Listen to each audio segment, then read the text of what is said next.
So, named the queen of quantum leaps by her clients, Margery helps women business leaders who are feeling stressed and overwhelmed in their career and life to make shift out of responding to what life throws their way to creating the life they are meant to be living, one with meaning, fulfillment, peace, and joy, their true legacy. In addition to her work as a women's leadership coach and mentor, Margery is Vice President of Business Development of ImageWorks, Connecticut's premier website and digital marketing firm, named one of Inc.'s 5,000 fastest growing private companies in 2019.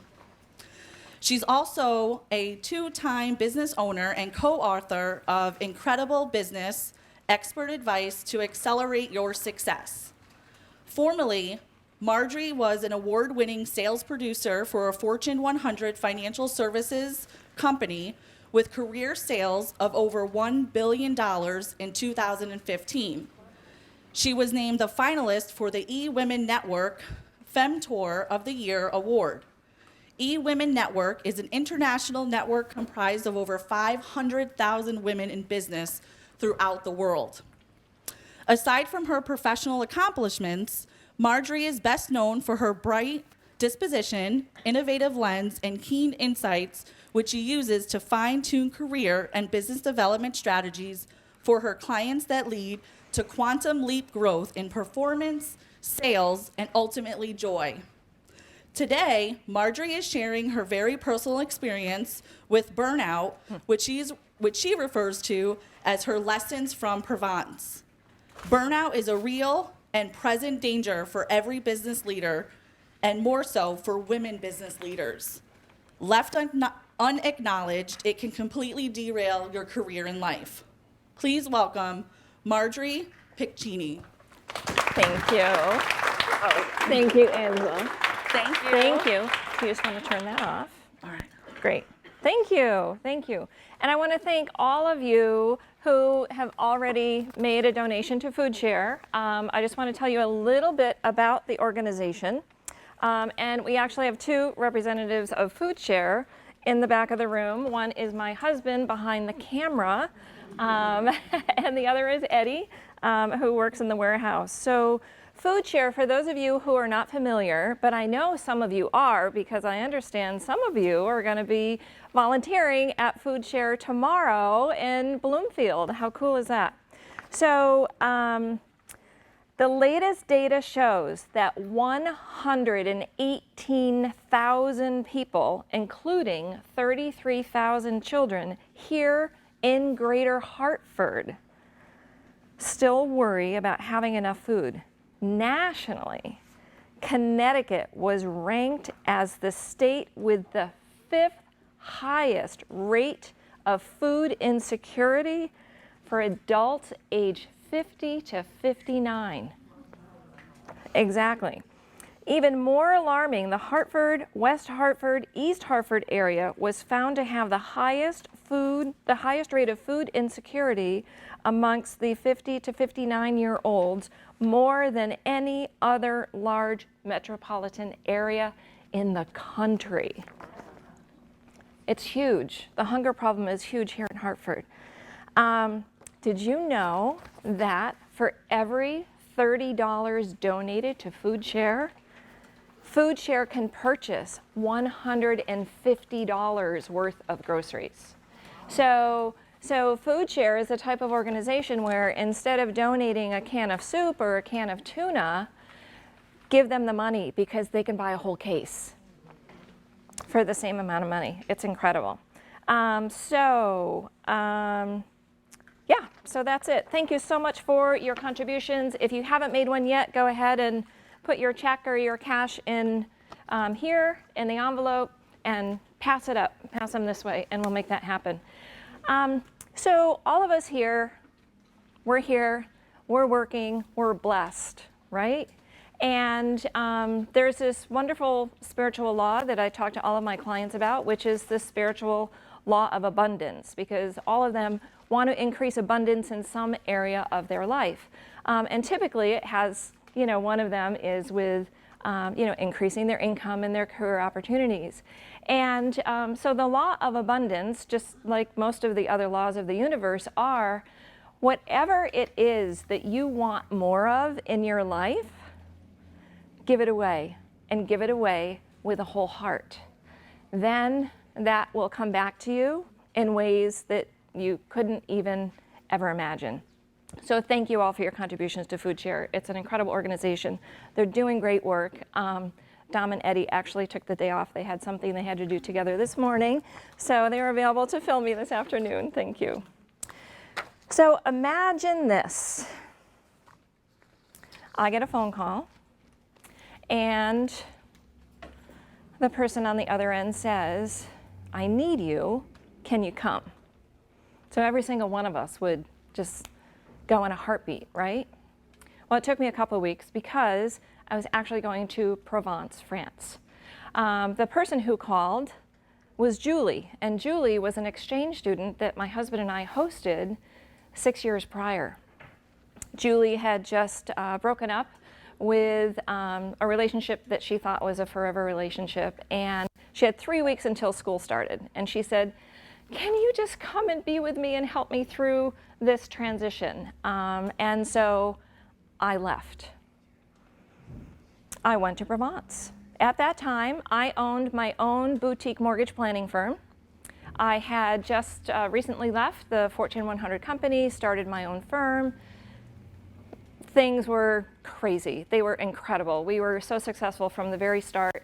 And we had 6 sales reps, and I did what most women do. I was the CEO, and I was the COO, and I was the chief rainmaker, and I was keeping track of these 6 sales reps and making sure that they had what they needed, and I was managing all of the vendor relationships, and I was also the maestro of my family activities, right? Making sure everyone had what they needed and were where they needed to be, and all of that. And I basically lived and breathed my business. That's where I derived my sense of self-worth. It made me feel so good. I was the picture of success. So I had the big house. I had the Mercedes. I had the pool in the backyard. I had private school for my kids. We vacationed and went to incredible places. And then I got to Provence, and I realized that I didn't bring my cell phone charger, because I thought I can go to Provence and I can still be making sure that everything's moving along the way it needs to in my life back in the US, right? No, the universe had a completely different plan for me. So after a full 24 hours of extreme self-beratement, I finally accepted that, well, there's nothing I can do about it. This was when BlackBerrys were the smartphone of the day. It's back in 2007. I can't tell you how many times I picked up that dead phone thinking that it was just, there was going to be something there that I had to respond to. That's what I heard. Silence, silence, silence. Oh my gosh. When's the last time I heard silence, right? When's the last time I didn't hear anything? It was incredible. So imagine, Julie and I, she's showing me around this beautiful area of France, Provence. Like, it is just magical. Has anyone been there? Yeah, it's beautiful. Everywhere you look, it is a postcard view. It's just incredible. And I'm with this family that just absolutely adores me, loves me. They're nurturing me. They are just showering me with love and appreciation for hosting their daughter for a year. And I realized how crazy stressed my life was back in the US. So there wasn't a single thing that I had to do while I was there other than just be and just enjoy the company of Julie and her family and explore this incredible region. When's the last time I didn't have anything that I had to do, or that I was participating in something that I had to participate in. It really got me thinking in ways that I had never thought about before.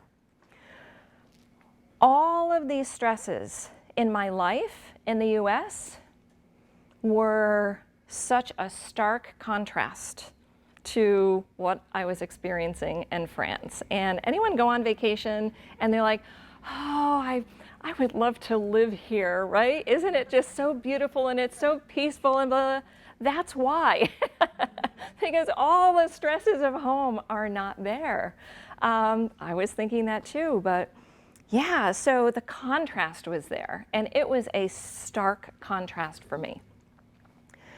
And I was thinking of all of the things in my life that I really didn't want to experience anymore. There was some way, somehow that could happen. That would be awesome, right? We all have those things. And then I had this thought. I have no idea how it popped in, but the thought was, if I were to die today, would I be happy with my legacy, with what I would be leaving behind? That's how much stress was in my life. I thought of my daughter, mostly. I thought of my husband, of course, but I thought of my daughter because she was a freshman in college. And I thought of, I'm gonna get teary, sorry. I thought of all the things that I didn't have time to teach her, that I wanted to be sure that she knew. And I decided that that was so much more important than this big life that I built. I was actually being strangled by my own success. It can happen. And so, Lauren was a college freshman, and I thought, what would she say? What would she say if I were to die at my funeral, if she were to give my eulogy? And she would say, Mom loved her job. She worked a lot. And I really don't know what else she would have said, because that would have been first and foremost in her mind. And I knew that things had to change. And I thought of all the things that I would like to experience, that I haven't experienced yet, that I haven't made room for in my life yet. And I thought of experiences that I had, and that I, particular ones that, oh gosh, I wish that I could just fill my life with so much more of this and so much less of that. And then I thought that I must have a purpose, and that if I did, I think now is the time for me to figure out what that might be. And those were the decisions I made that day. And then,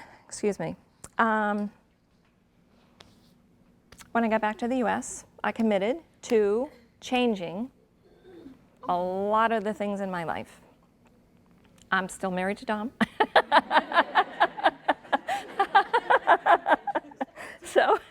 So he wasn't part of that equation.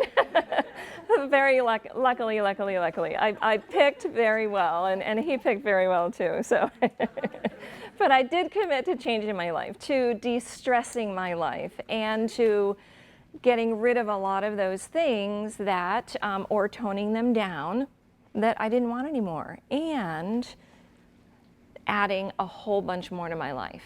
And I knew that I needed to make a career change. I knew that I was at the pinnacle of my career and that I was graduating, but I had no idea what I would be graduating to. And that's an important distinction. With all of us at this level in our careers, any change or friction that's happening in your career is happening. It is a catalyst for change. It means You are ready to graduate and to go on to something else. So I work with so many women who take it the other way, that I'm too old, I'm too this, I'm too that, and they're falling back. They're not standing up and going forward. And so the opportunities that they end up creating for themselves are even worse than the one that they got out of. That was a little aside. So I committed to changing my life. I had no idea how I was going to do it. I had no roadmap. It was just a very crazy idea, and this was back in 2007. And I got back from Provence, and my money sources were closing up, one right after the other, after the other, after the other. And I'm like, holy cow, something's going on here. And I asked, I put it up, I was like, what the heck is going on? And the response I got was, I'll talk about this at the end, remember that vision you got when you were in Provence. Now is the time to start walking towards it. And that's what I have been doing ever since. So all of our eggs were in one basket. I had retired Dom. I had been so successful. He was working in a job that was really stressful. So we were fortunate enough to be able to retire him, and he came to work with me in my business. It was pretty. It was fine, us working together, but the financial crisis, yeah, it was a pretty situation. That's sarcasm. And essentially what happened was, you know, just like any person who is addicted to something, you have to hit rock bottom. And I hit career rock bottom.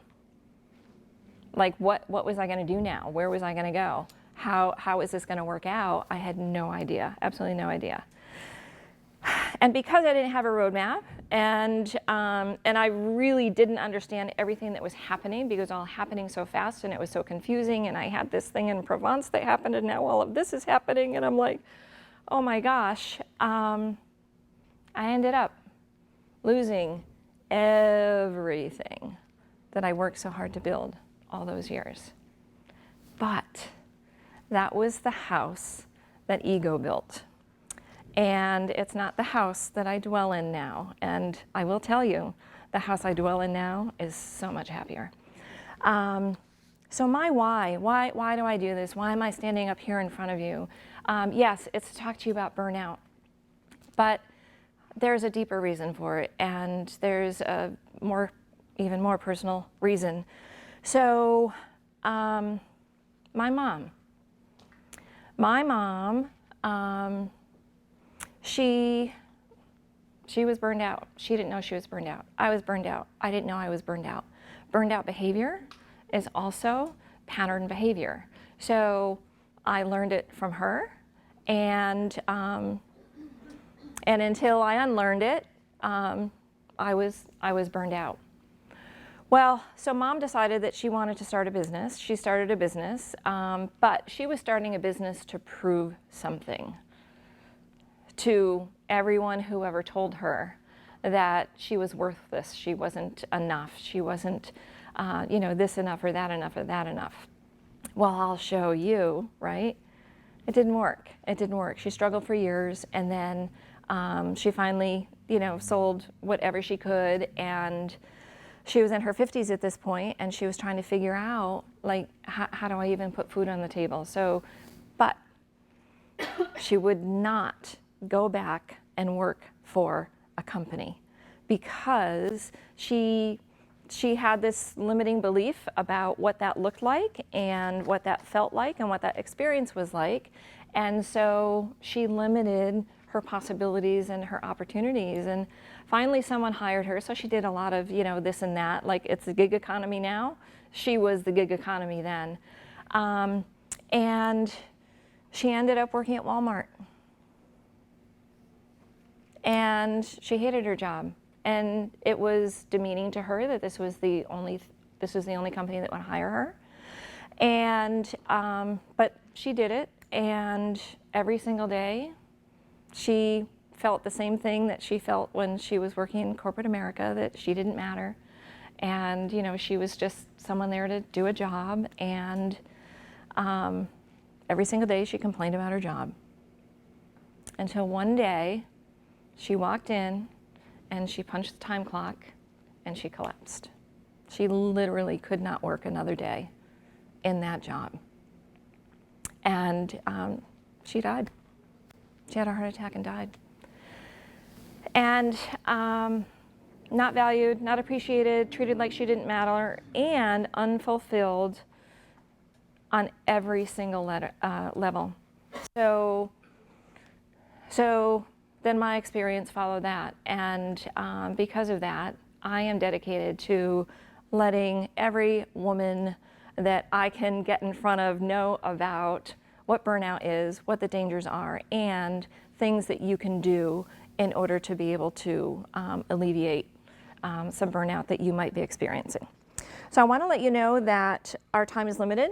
At the end, I will be sending around a form if you want to stay in contact, and you know, ways that we can continue this important conversation. So that'll be coming up. So burnout. What are the warning signs? You know what? They are, they're so basic, you're going to be like, oh, I've experienced that. I've experienced that. So exhaustion, chronic fatigue, adrenal fatigue, start to hate your job, dread work, pessimism, feeling cynical about your work. You begin to feel less capable at work, begin withdrawing from work relations, headaches, IBS, colitis, Crohn's, basically dis-ease, disease. Something's going on with you. 2016, right, 2006, the year before this happened, I was in the hospital for 11 days. Never had a conversation with anyone about, so let's talk about your life. You know, what do you experience every day in your life? How much stress are you under?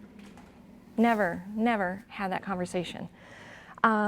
Anyway, so what I'm going to share with you are some 5 truths that that I discovered when I was in Provence. And so the truths talk about what the what the challenges are that women face, and things that you can do in order to alleviate them. So the first one is, you are the maestro of the orchestra that is your life. You are the maestro of the orchestra that is your life. So most of us go through life responding. We have catcher's mitts on, right? We're responding to what is being thrown at us. You are so much more powerful than that. So much more powerful. So you want to be in the offensive position. You are the maestro. You decide what you want to bring up in your life and what you want to tone down in your life, and what the different sounds and experiences are that you want to have. You have control over that. You have so much more control over it than you think you have. So one of the things that a lot of women have a hard time doing as maestro of the orchestra of their life is giving themselves permission to pause. So we take vacations, right? But what do we do on vacations? Do we just like hang out and relax? No, we're exactly going. Oh, I have to see this, I have to see that, I have to do this, I have to do that, da da da da. We're not resting. We don't rest. We don't take that time to rest and rejuvenate and restore. I had nothing that I had to do in Provence. Julie drove me around. I sat in that car. I didn't have a single decision that I had to make. Whew, wow. Could you imagine a day a day where you didn't have to make a single decision? Oh my gosh, it was incredible. It was really incredible. So give yourself permission to pause, and pause as often as you can. So there's one of the first things that I teach my clients is an exercise. I call it the 5-5-5 breathing method. And it's an opportunity to pause for just a couple of minutes. You would not believe the restorative effect of this simple exercise. It's crazy. So with your permission, I'd like to lead you all through it. Who wants to learn it? Okay, good. All right, fantastic. So it is called the 5-5-5 breathing method, and my clients have told me, oh, you need to change it to this, or you need to change it to that or to that, and they're like, these really great names, but I keep it named the 5-5-5 breathing method because that way you're going to remember it, right? There are 3 components to it, 5 seconds each. So what I'd like you to do, this might be hard for a few people, it always is when I'm in a group of high-achieving women.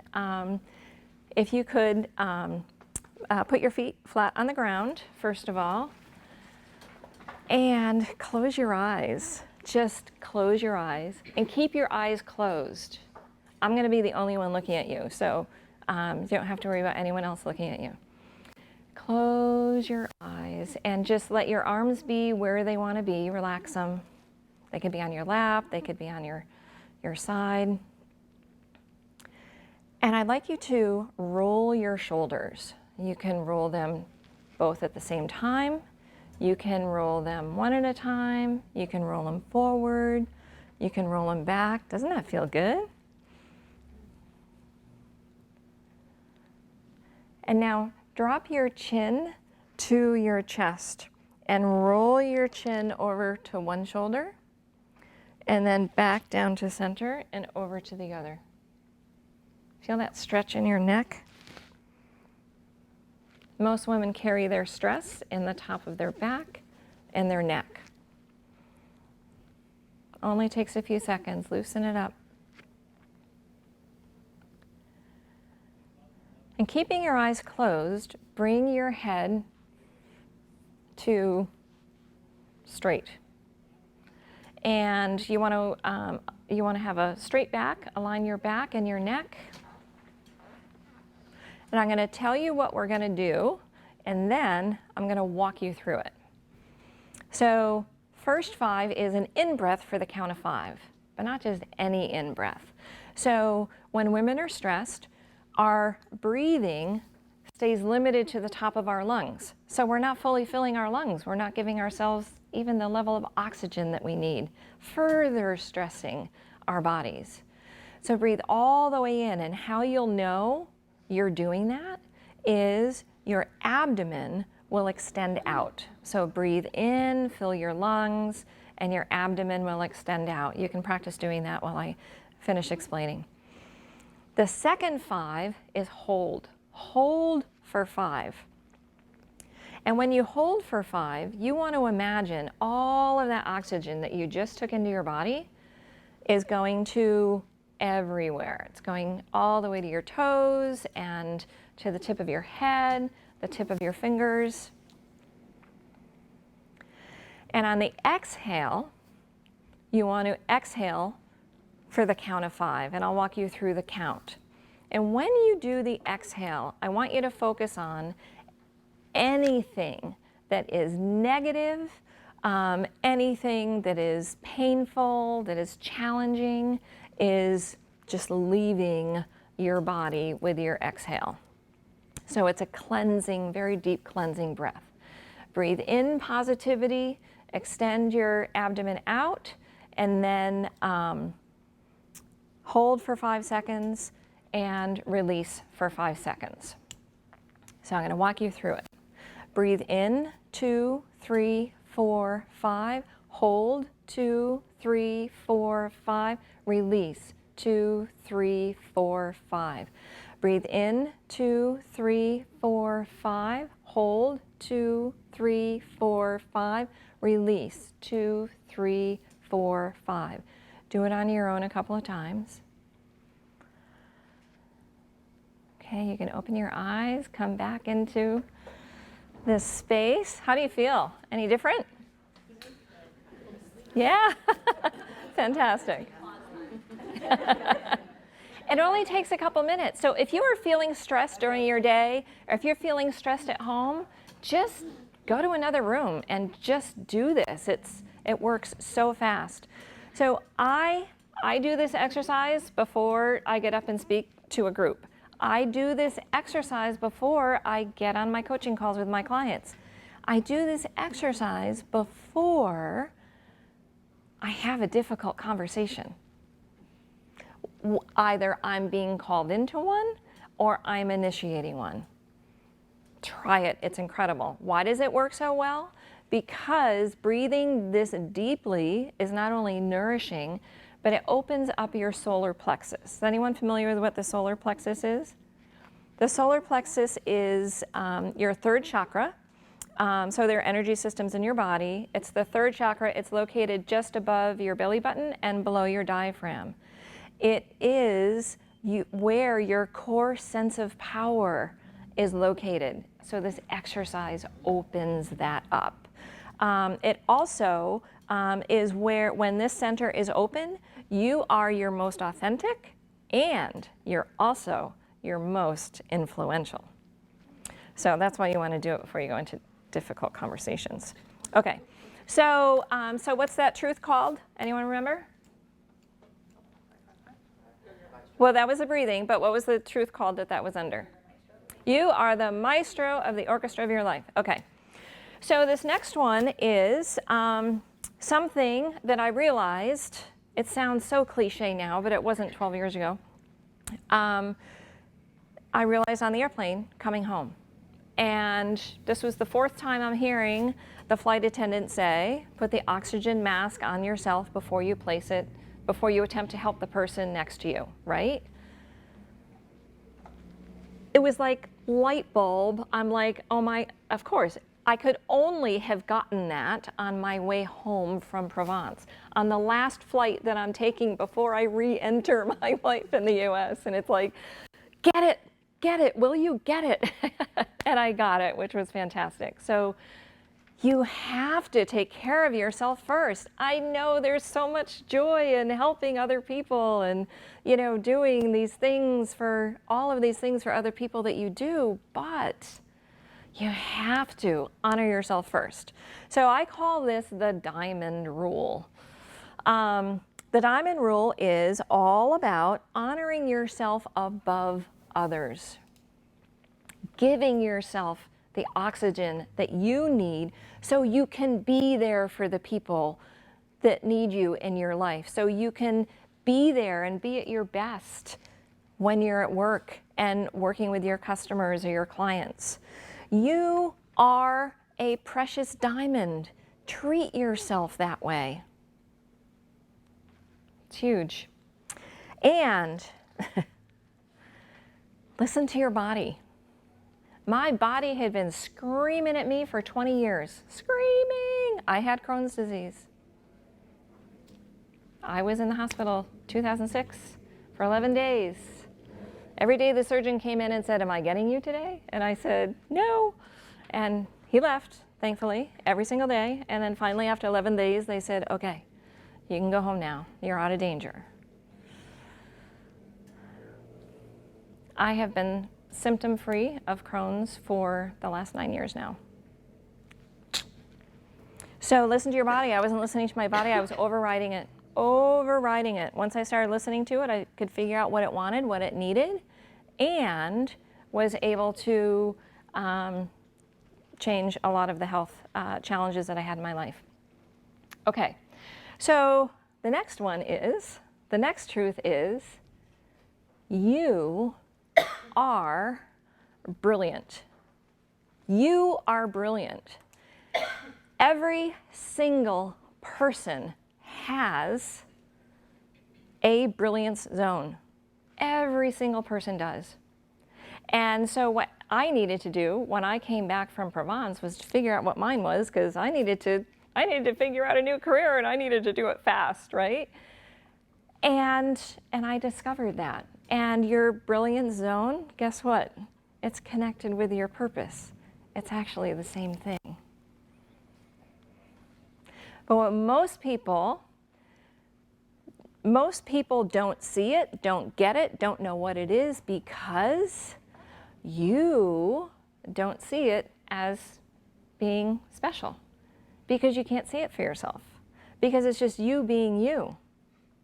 Other people around you can see it, but they can't articulate it. It's a really fascinating thing. And the reason they can't and the reason you can't is because it wears many different outfits. So it's hard, or I should say costumes. So it's really hard to distinguish exactly what it is because you do it in your professional life. You do it in your personal life. You do it when you're volunteering and serving on boards and doing these extracurricular things that you do, right? You're doing it all the time because it's you being you. But you just have to know what that is, how to spot it, how to talk about it, how to really articulate it in the form of whatever it is that you want to advance by using it. For example, how do I even talk about this on my resume? How is this going to move me forward in my career? It's gold. It's incredible. Once you're able to articulate that, the opportunities for you are just absolutely incredible. I won't make you raise your hand, but I will ask, or I will say, if you are a consummate people pleaser, it's going to be super, super, super hard for you to figure this out on your own. Because people pleasers are very outward focused.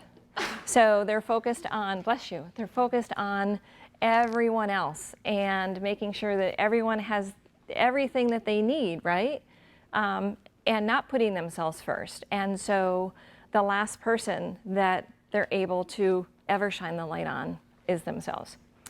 Okay, the next is, any perfectionists in the group? You don't have to raise your hand, but I know. Every high-achieving woman, I think, is a perfectionist. So if you have perfectionist tendencies, I will tell you that most of my clients have PhDs in 2 areas, non-academic PhDs, by the way. They have one in people-pleasing and they have one in perfectionism.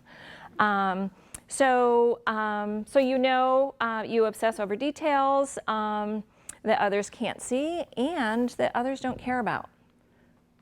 That's an interesting distinction. You see yourself as less than.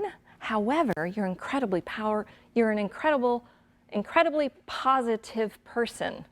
So you can see potential everywhere, right? But when you shine the lens on yourself, you're in this trap of comparisonitis, and it's hard to see who you are, so you keep pushing more and more and more and more, and that's where the perfectionism comes in. So you're always pushing yourself to be better, to be perfect, and typically perfectionists have a low tolerance for mistakes. Their own, of course, 24 hours of yelling at myself, right? How could you do that? And also of others. So this is how I got thinking about perfectionism. So Julie and I are going all over Provence. And what am I taking pictures of? I am taking pictures of blue Provençal shutters on the side of this house that are peeling and faded. I'm like, I get home, I'm looking at my pictures, I'm like, what the heck? And fountains I can't tell you how many pictures I had of fountains with moss growing in them. It was like, are you kidding me? I've never seen that before. And I definitely would never see that at my house. If I had a fountain, there was moss in it, what would I do? I would get the bucket, put the bleach in it, put the water in, get the scrub brush, right? It's gone. Those shutters would have been scraped and painted the minute I saw that they weren't perfect, right? And then boom, I put the lens on myself. My life was the picture of perfection. But oh my gosh, was I falling apart inside. So perfectionists also have a hard time with the word good enough. But good enough is excellent for a lot of people. So the lesson there is the exquisiteness of imperfection. What I found was, just like the moss in the fountain and that peeling Provençal shutter, I was attracted to those. I was attracted to the imperfections. Guess what? It's your imperfections that make you unique. It's your imperfections that make you authentic. And it's those things about you that people are naturally drawn to. It's your imperfections, not your perfection, that make you attractive and cause people to magnetize to you. It's fascinating, really fascinating. All right, so before I get to the last one, because we're wrapping up, I'd said that I was going to pass these around, so I will give these to you. And so if you're seeing the opportunity for new possibilities for yourself, you want to stay in touch and get a copy of an ebook that I have that contains the 555 breathing method, along with what I call my nighttime journal, my nighttime ritual, which is a journal prompt exercise. What it does is it helps you to see yourself and to see your life in a completely new light, and takes 15 minutes a day. That's it. Do it right before you go to bed. It is a phenomenal resource. So you can sign up for that. The 555 breathing method is there. And you can also sign up for a complimentary Best Next Steps call for me if you're, in the stage where I'm not fully understanding where I am and I don't know where I want to go. I'd be happy to have that conversation with you. I have 5 time slots available next week. So let me know if you're interested in that. And you can also sign up to subscribe to receive free tips and notification of ways to engage with me further. So other speaking opportunities, as well as retreats and workshops that I would have coming up. So the final cure is, so fill those out and send them around this way. And if you have any more, if anyone hasn't passed their envelope up for food share, feel welcome to do that. Thank you very much. Food share is very happy for all of your contributions. So the final truth is that a lot of us push our future life away. We just push it away. And we hold it at bay. And we don't allow it to come to us. We don't allow it to be. And there are lots of different reasons for this. So the very last day, Julie and I were sitting in the seaside town of Cassis. Oh my goodness. Has anyone been there? Wow.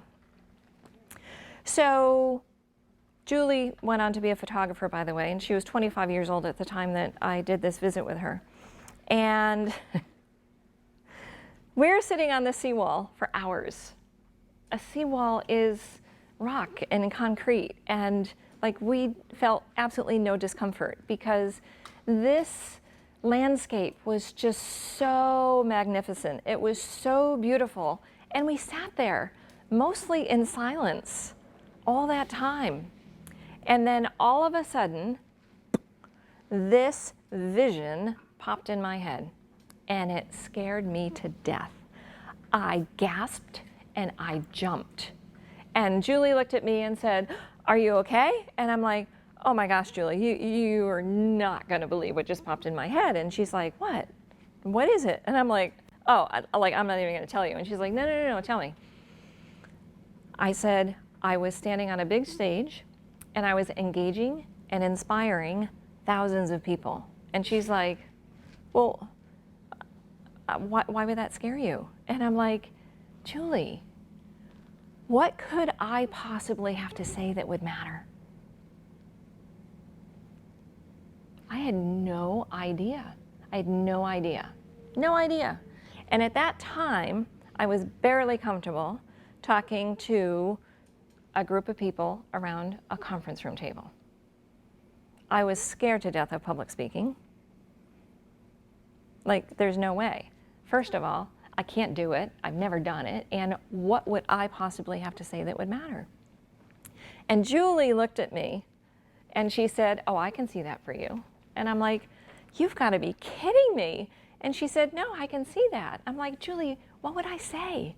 And she said, you know what? You don't have to invent something new. You just have to say things that are authentic to you. And I'm thinking, what would that be, right? And she said, look at this landscape. We'd been looking at it all day long.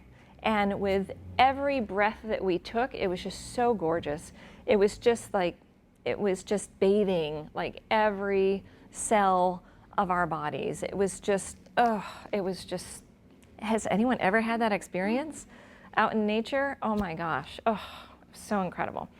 And so that's why we felt no pain on that seawall, right? And Julie said to me, 25 years old, she said, look at this magnificent landscape. Do you know how many photographers have stood here in the same spot and photographed the same view? Not one of those photographs looks the same. What an artist does is to take the ordinary and imprint it with their personality to make something extraordinary. And so my normal MO would have been, not happening, no way, not me, and I would have pushed that vision right away, right? Isn't that what we do? Things that scare us? Ha! But when Julie said what she said, I said, okay, I'm not going to push it away. I'm not going to push it away. And then when I came back to the US and my money source after money source after money source was closing up, and I asked that question, what the heck is going on? The answer was, start walking towards that vision. And I've been doing that ever since. So don't push those things away. Hold on to them. As crazy as they are, if you have the idea for something, it's absolutely possible, right?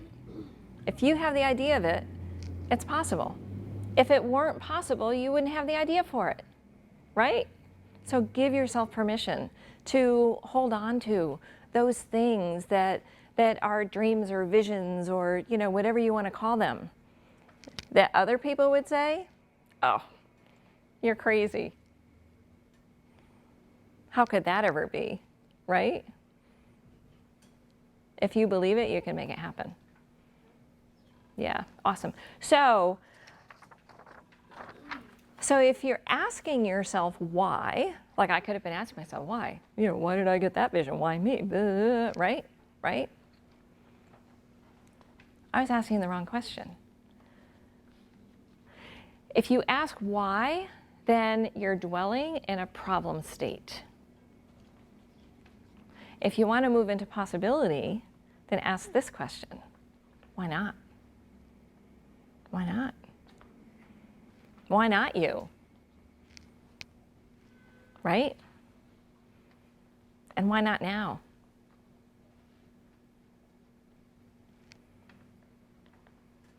Take a leap. Be bold, be brave, be brilliant, and be joy. So the best remedy is to be true to yourself. Be true to yourself. All those things that you're feeling. That vision was truth. Right there in front of my eyes.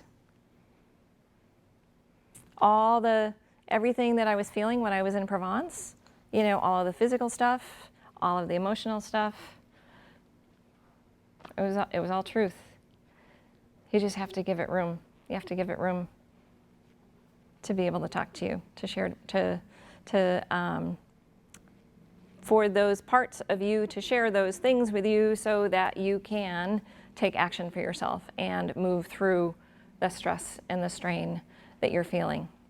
So the biggest lesson I can offer today is that whatever stress and strain you're feeling, look at it as an opportunity instead of looking at it as a problem.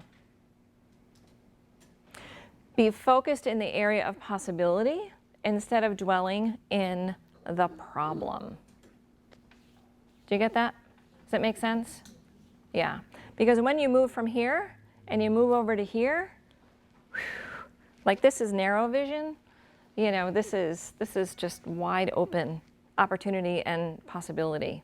And you know, this is where pain and stress and struggle and challenge are. In order to move out, you need to open up your lens and look from that place of possibility. So I think I'm at about the end of my time today. So does anyone have any questions that? We probably have time for, thank you so much, Margery. My pleasure. Right? Thank you. I'd probably say we have time for maybe like 1 or 2 questions. Does anyone have a question that they really are itching to ask? No? I think everyone's like, oh my gosh, we gotta get back to work before someone starts yelling at us. Okay, Danielle. What if in your life you don't have a big stress? There's not a big stress moment. You know, you're pretty content, you're pretty happy. Yeah. But you know that there's other things you want to grow into. Yay. How do you handle that? That's fantastic. That's a great place. That's a great place to start. That's a great energy to be in.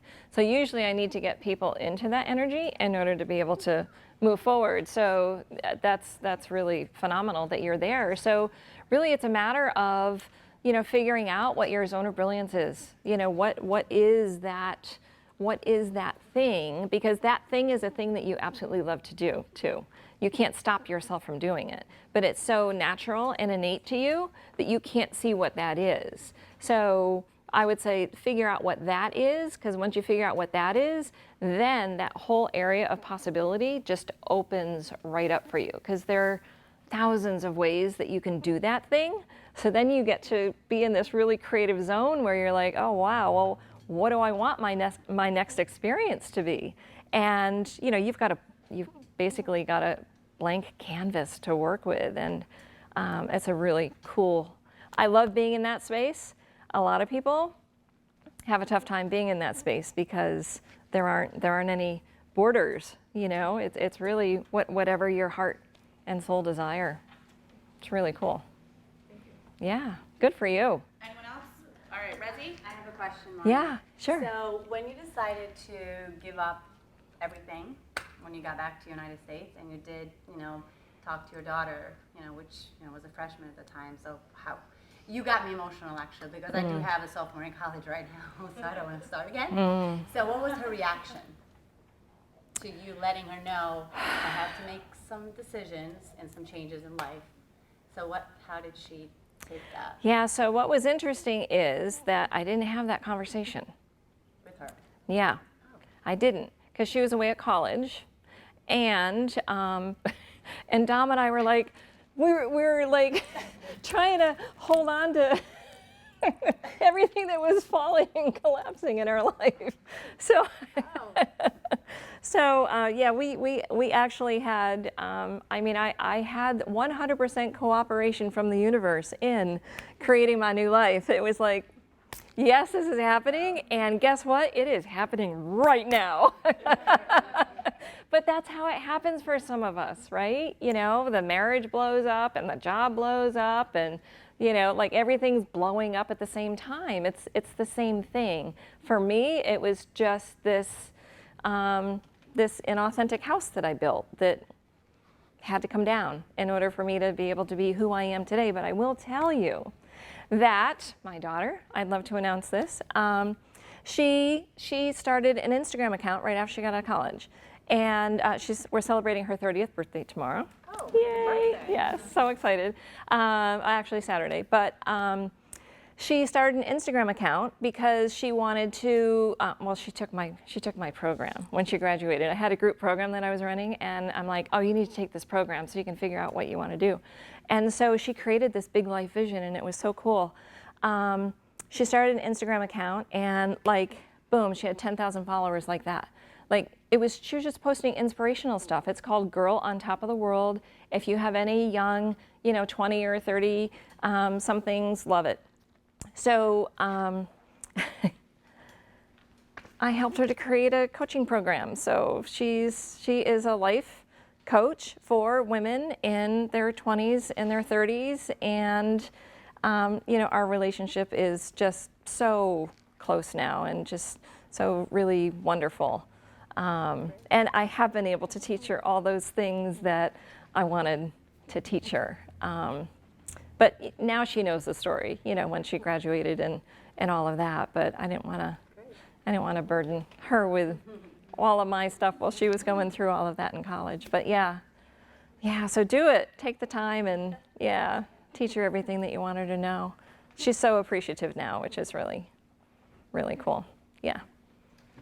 All right. So Is that you it? guys- yes, thank you. So it sounds like you inspired her to Yeah. do this too. So thank That's you so cool. much for being here for Thank Women you. in It was such a Leadership for pleasure to People's meet you. United Bank. Thank you. Thank It was you. great to meet you. And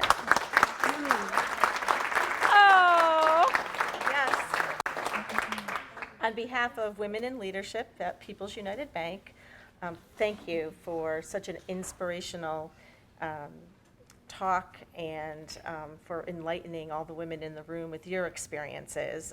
I just was watching everybody's face and the expressions on their face, and you could just tell that you made people think about a lot of things. Yay. So thank you for that. That's what I hope to do. And Thank this you. is for you. As Thank a, you. a small gift of our I appreciation. love it. Thank you. Thank you very much.